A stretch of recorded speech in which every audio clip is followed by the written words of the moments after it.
She was a very vivacious woman, as Veer said. She was the life of every party. She was a wonderful host, and she'd always be very enterprising. She was also an enterprising woman. She said, "I'm not just Shashi Tharoor's wife. I'm also a woman in my own right. I'm a successful businessman." And the fact that she was part of the Congress system and not allowed to speak her mind. I remember that she came on Barkha's show. She got into trouble when she was speaking about Kashmir and women and their right to property. This is on the back of Omar Abdullah defending women not getting property in the way that they would elsewhere. That time she got into trouble. She'd spoken her mind earlier in an interview that she gave me. She got into trouble for that. There were various other people in the Congress who didn't like the fact that Shashi Tharoor had such a high-profile, glamorous, outspoken wife who would often end up getting her husband in trouble, because most other Congress wives, Veer Sangvi, are just in the shadow. They lurk in the shadow. They never have the sort of public persona that Sunanda Tharoor rightly had and enjoyed having. About it all. You talked about the Kashmir thing. She suddenly became very active on such issues, on issues to do with Kashmir, with Kashmiri pundits, women's rights, rights to property. And I wonder, it struck me that perhaps this going high profile, appearing on television to discuss things which were often, at least marginally, against the Congress's own position on this, was her attempt not just to strike out as an individual and get an individual identity, but perhaps she was planning to join politics. Knowing Sunanda, that would have been completely in keeping with her nature. She would have had her own political career, and she wouldn't have been, as you say, just Shashi Tharoor's wife. In fact, I've got a direct message from Meher Tarar, which I just checked. I was at the AICC and the signal wasn't very strong because of the jammers. Meher Tarar says, "Thanks for giving me a chance to speak in my defense. Thank you so much. Your kindness, like that of thousands of Indians, means a lot." So Meher Tarar had her own take on this, a completely different take from the way Sunanda Tharoor was looking at this entire episode. And she now finds herself in this situation where she will be accused in the public eye of having created a situation which ultimately led to Sunanda Tharoor's death, Veer. Yeah, I think that's really unfair. I think nobody from the outside knows what goes on between a husband and a wife. We know that Sunanda had issues with depression. That's no secret. She was on antidepressants. We don't know her state of mind. It's completely unfair to blame Shashi, let alone some third party. What happens between a husband and a wife is not the consequence of any third party. Even if Shashi was involved with her, as Sunanda told all of us, there must have been something wrong in their marriage that led for this to happen. I think it's completely wrong to blame Meher for any of this. Okay, just stay with us, sir. We've got Vijay Kao joining us at this time, and Vijay is tracking the police investigation into this case. Vijay, do we have details on when Sunanda committed suicide? When did Shashi Tharoor find out? Because ironically, he was supposed to be on NDTV at 9 p.m. and he was supposed to join us at 9:30 after Sachin Pilot left. And that's when the story emerged. I received a message at around 9 o'clock saying that Shashi won't be able to join. No reason was given. I wrote back to Shashi saying, "I hope you'll be able to make it." There wasn't a response, and that's just when we heard that Sunanda Pushkar was dead. Vijay, what are the police telling you?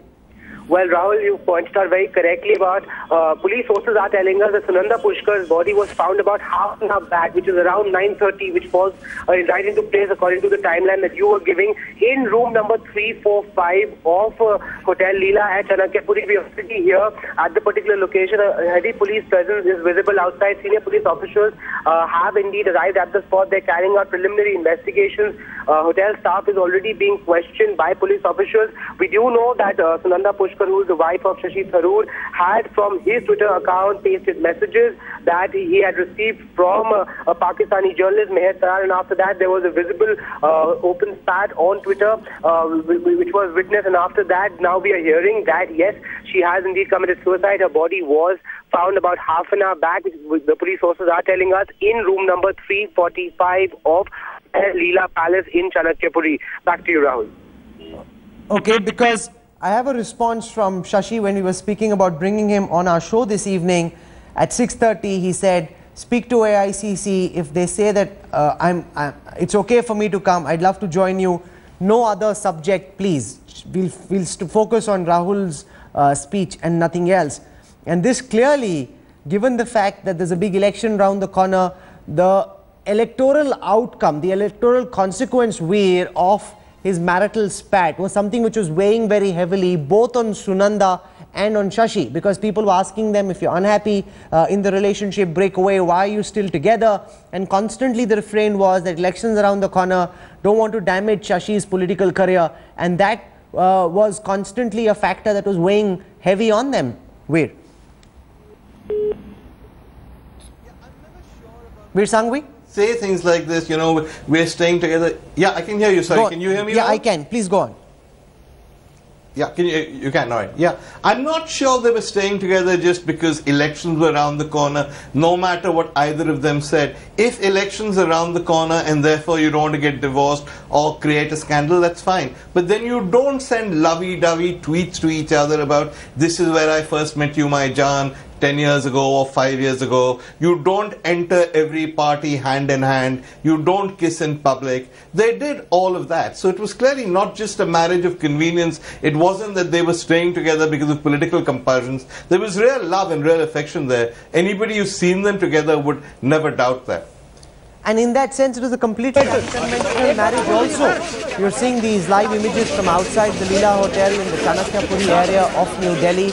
Police personnel entering the room where Sunanda Pushkar was staying. That's where she'd been all through the day. We spoke yesterday. She said, give me some time to rest. We'll meet up in the evening. I want to do an interview with you, especially after she saw Meher Tarar speak on center stage last evening. Sunanda Tharoor said she wanted to speak. She wanted her side to come out, because a lot of women just deal with this in private. They don't make these things public, Veer Sangvi.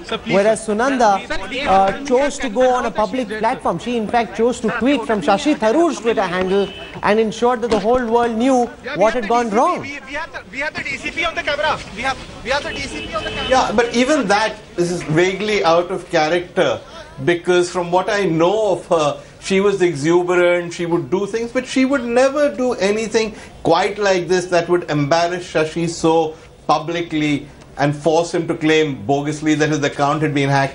There was clearly something wrong with her state of mind if she did do that. So I don't think it was just her normal exuberance. She was happy picking fights with people. I know endless people she's gone up to and said bad things to, bad things about, because she felt she'd been unjustly or unfairly treated. But it's not like her to do something to undermine Shashi. So I suspect that whatever problem there was had driven her slightly batty at that stage already.